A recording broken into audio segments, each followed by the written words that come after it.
মুহাম্মদ সাল্লাল্লাহু আলাইহি ওয়াসাল্লাম। জানো উনি কে? মুহাম্মদ সাল্লাল্লাহু আলাইহি ওয়াসাল্লামকে তোমার সাথে একটু পরিচয় করিয়ে দিই না, আমার মতো করে না, রবের মতো করে। কার মতো করে?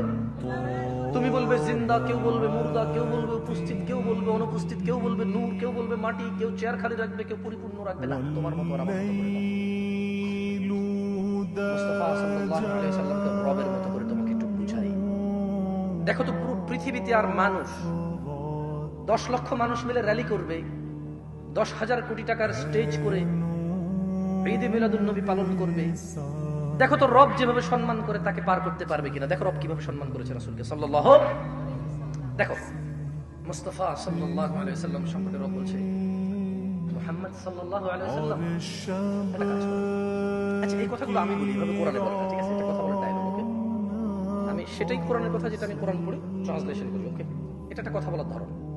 আচ্ছা, মুহাম্মদ সাল্লাল্লাহু আলাইহি ওয়াসাল্লামকে আল্লাহ সুবহানাহু ওয়া তাআলা বলছে, কে বলছে? কার রব? আল্লাহ। কার রব?